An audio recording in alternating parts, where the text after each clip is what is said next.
Everything's bigger in Texas, and that was certainly the case when the 28 drivers hit the track this past weekend. It was the largest field of Texas since 2011, and the weekend was packed with action and storylines. So today I'd like to break down the drivers' performances from the 2023 XPEL 375. Welcome to the RPM show, and if you're a fan of Rahal, Lerman, Lanigan, you probably shouldn't watch this video.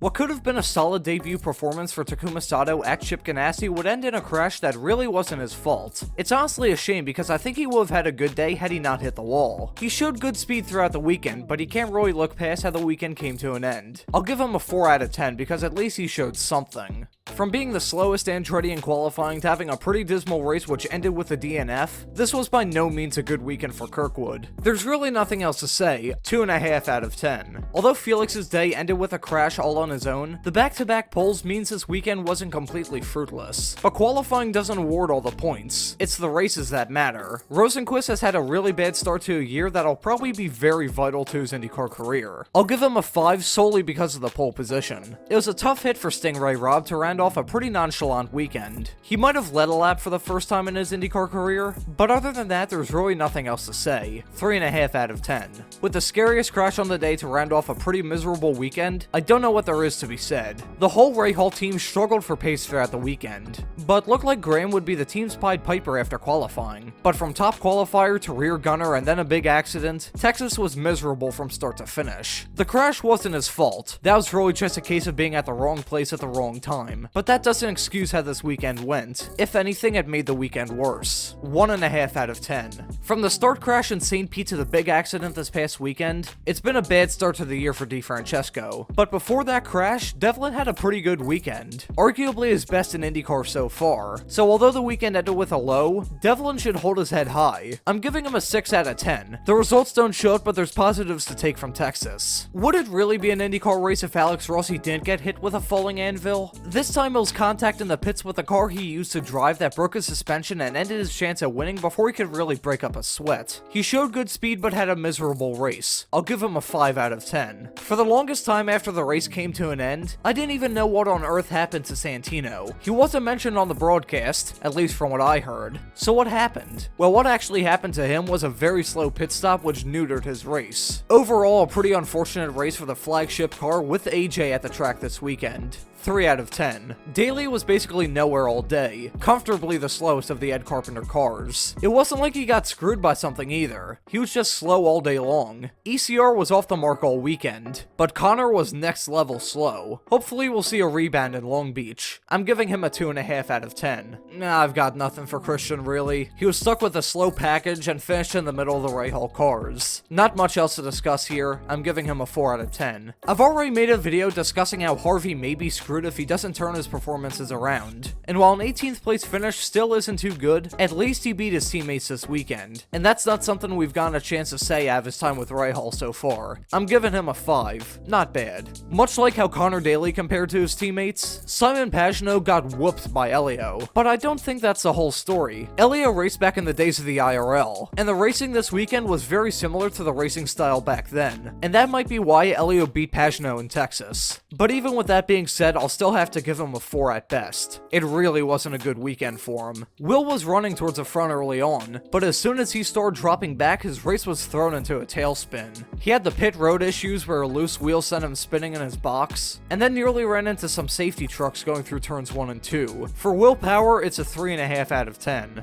After a disastrous debut about a month ago, Benjamin Peterson bounced back in Texas. A 15th place finish isn't anything to scoff at, and beating your teammate that some call an oval master should be noted. So to Benjamin Peterson, he gets a 6.5, borderline 7 out of 10. It may not be a top 10, but he should be proud of himself. Although the crash at the end put a blemish on the day, Roman Grosjean should be proud of himself too. He was racy, led laps, and was set for a good finish before he slapped the outside wall. If he can keep his nose clean, people should keep an eye on Roman. And if you look at the next race of the season, it's Long Beach, where he finished runner-up last year. Although the year started off with 2 DNFs, it's clear that Roman has some speed. He just needs to keep it on the road. I'll give him a 6 out of 10. It would have been an 8 had he not crashed. Man, talk about an upset. Ed Carpenter, after spending 0 time time behind the wheel of an IndyCar since Gateway last year, goes to Texas and matches his result from last year. There's really nothing else to say, he just had a good performance. I'll give him a 6.5 out of 10. For his first oval start, Canapino did great. He had a pretty quiet race, not making any big splashes, but not making any big mistakes either. I'll give him a 7 out of 10. He's got a good foundation to build on for his first Indy 500 in May, and to finish top of all rookies is pretty damn good too. Rinus VeeKay also had a quiet race, but a very solid one too. Considering how slow Ed Carpenter racing was during practice and qualifying, VeeKay put on a great race. From crashing in his first race at the track in 2020 to putting on a passing clinic in 2023, I'm giving Rinus a 7.5 out of 10. Before the inevitable 5th Indy win discussion pops up between now and May, let's all sit back, relax, and appreciate this great run from Elio. It's his first top 10 since Mid-Ohio last year, and his first at Texas since 2016.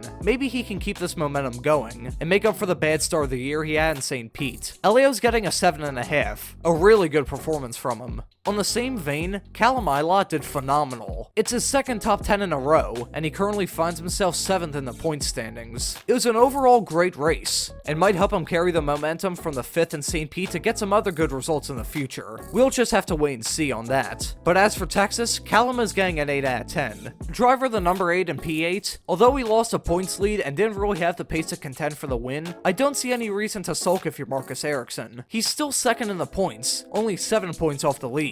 And he's going back to his bread and butter in 2 weeks, when the series rocks up to Long Beach. I'm giving Marcus a 6.5 out of 10. It's really closer to a 6.75, but if I said that, it would make it seem like this show is based off scientific measures. Although the decision to get his dad off the pit box came a little late, I think it's a move they should have made a long time ago. It seemed to work already, as Colton showed more pace on oval than he's done in years. His car was really fast at points, led at times, and he should be happy. I'll give Colton a 7. It's a good way to rebound after the way St. Pete ended. After his crushing defeat last year, Scotty Mack probably hoped for a better race this weekend, but he was still deceptively quick. He cut through the field like a hot knife through butter early on, but as he hit the top 10, he really just stayed there. I'll give him a 7 as well. A bit disappointing, but still a good race. Dixon did what he does best in Texas, bring the car home clean with a good finish. Scott was decently fast and set himself up for a good result. It's another 7 out of 10 for the Iceman. I said in my drivers to look out for video at the start of this year that Malukas would win a race this season, and it nearly happened in Texas. Had the race finished under green, he probably would have grabbed the podium, and for a Dale Coyne driver in his sophomore year, it was a gold star performance. Malukas gets an 8.5 out of 10. Alex Palou got the most he could out of his car in Texas. The car was fast, but just not as quick as the top 2. He did the best he realistically could, and it's not like that's a bad thing at all. He gets an 8 out of 10 from me. With his second runner-up finish in a row, Pato O'Ward is now in the championship lead. And although he probably wants to win sooner rather than later, Pato should be very happy. His car was a rocket ship throughout this race, and at one point he was very close to lapping the field. Had a few cautions not come out, Pato would have won this race in dominant fashion, and for that I'm giving him a 9 out of 10. And finally, we have your winner for the second year in a row in Texas, Joseph Newgarden. As much as I believe that Pato deserved it more, Newgarden deserved that win too. He put himself in the right place at the right time to get the victory, a win that many people expected. He was probably the favorite entering the race, and after leading the most laps of the day, he got the job done. Joseph Newgarden gets a 9.5 out of 10. Pretty faultless weekend from him and that 2 team as far as I'm concerned. So that's gonna do it for this video. Let me know what you think of this new video format down below. If you like it, tell me. If not, feel free to write me a strongly worded email to say so. Thank you for watching, and have a great afternoon.